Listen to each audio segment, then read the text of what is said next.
Good afternoon class. Good afternoon.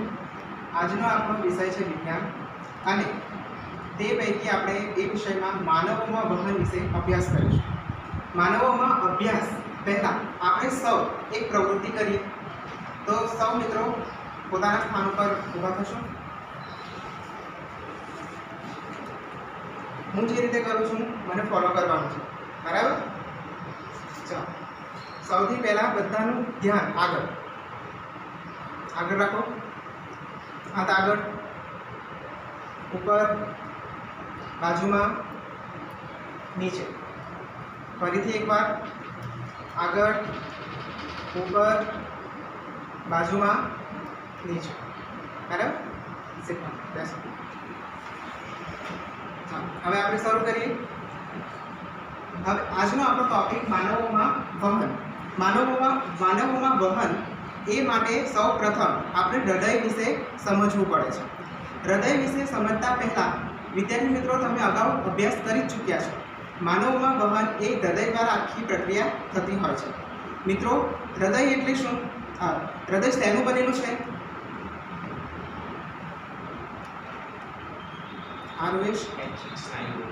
ખૂબ સરસ.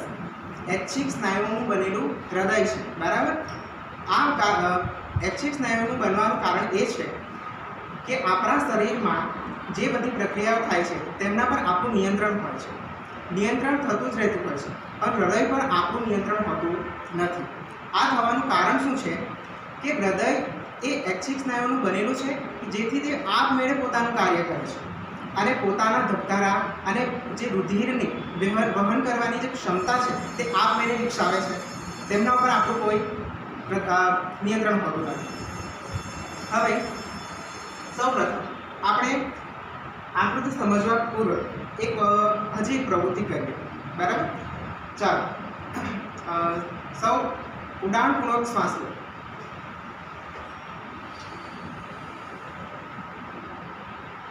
દસ સેકન્ડ માટે એમને રોકવાનો છે.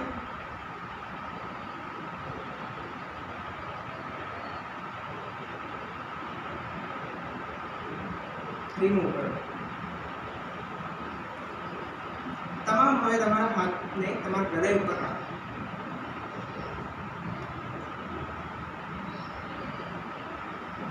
ચાલો, શું અનુભવ થયો મને કોણ જણાવશે?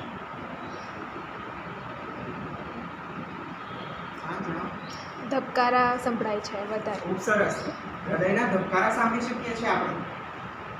આ પ્રવૃત્તિ કરવાનું કારણ એ છે કે હૃદય આપણું સતત ધબકતું રહે છે અને એ આપણે જાણવાનું છે આકૃતિ સહિત, બરાબર? ચાલો,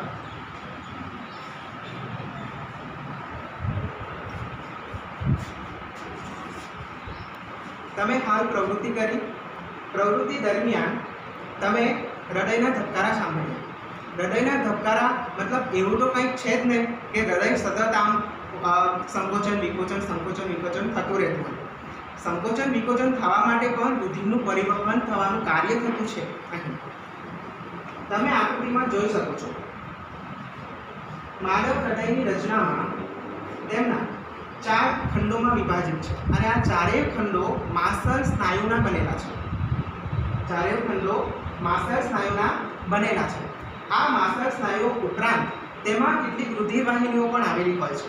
આ રુધિર વાહિનીઓનું કામ છે રુધિરનું શુદ્ધિકરણ કરવું અને શુદ્ધિકરણ કર્યા બાદ આખા શરીરમાં પરિવહન કરવું. સૌપ્રથમ ફૂસ્ફુસ શિરા અને ધમની રુધિરને જે શરીરમાં રહેલું ઓક્સિજનયુક્ત રુધિરને ફેફસા દ્વારા આપણા ડાબા કર્ણકમાં લાવે છે.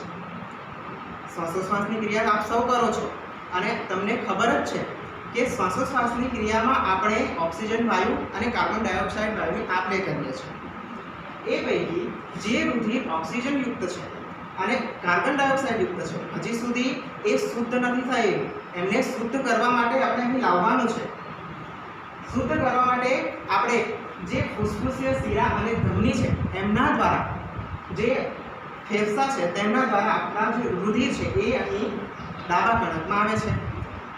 જ્યારે રુધિર કર્ણકમાં પ્રવેશે છે ડાબા કર્ણકમાં, ત્યારે કર્ણક એ શિથિલન અવસ્થામાં હોય છે. ત્યારે થોડા સમય માટે શિથિલ હોય છે જેનું કારણ એ છે કે રુધિર અંદર ભરાતું છે નથી. રુધિર ભરાયા પછી ડાબું કણ એક થોડુંક સંકોચન અનુભવે છે. સંકોચન અનુભવશે અને જે કાર્બન ડાયોક્સાઇડ અને ઓક્સિજન યુક્ત રુધિર છે એ તમામ રુધિર ક્યાં જશે? ક્ષેપકમાં જશે, ડાબા ક્ષેપકમાં જશે. કયા મારફતે? ફુસ્ફુસીય ધમની, ત્યારબાદ ડાબું કણ, પછી શિથિલન અવસ્થા દરમિયાન સંકોચન અને સંકોચન દરમિયાન રુધિર ક્યાં આવશે? ડાબા ક્ષેપકમાં આવશે. ડાબા ક્ષેપકમાં રુધિર જે ઓક્સિજન યુક્ત અને કાર્બન ડાયોક્સાઇડ યુક્ત છે તેમાં રુધિરનું શુદ્ધિકરણ થશે અને ઓક્સિજન યુક્ત જે રુધિર છે તે અહીંથી મહાધમની દ્વારા આખા શરીરમાં પરિવહન પામશે. હવે રોજબરોજની ક્રિયા તમે કરો છો, રુધિર વપરાય છે અને ત્યાર પછી રુધિર વપરાતું જ રહે છે અને કોઈકને તો ઘા પર વાગી જાય છે ત્યારે હાથ પર તમે જામેલો કોઈક ભાગ જોયો હશે, કાળો ડાઘ, અને તે છે રુધિરની જમાવટ, બગડેલું રુધિર. એ રુધિરને પણ આપણે ચોખ્ખું કરવાનું હોય છે. આખા શરીરમાંથી એ રુધિરને લાવવાનું કામ કોનું છે? ફુસ્ફુસીય અગ્ર મહાશિરા અને પશ્વ મહાશિરા. અગ્ર મહાશિરા અને પશ્વ મહાશિરા દ્વારા આગળના ભાગથી અને આપણા શરીરના પાછળના ભાગો દ્વારા સમગ્ર રુધિર જે ખરાબ થયેલું છે, વણ વપરાયેલું છે, એ તમામ રુધિર અને જમણા કણકમાં પ્રવેશ કરે છે. જમણા કણકમાં પ્રવેશ કર્યા બાદ અહીં સેમ જ પ્રોસેસ થવાની છે, શિથિલન અને સંકોચન. તો રુધિર જ્યારે અહીં દાખલ થશે ત્યારે સૌપ્રથમ જમણું કણક કઈ અવસ્થામાં હશે? મિત્રો કોઈ જણાવશો મને?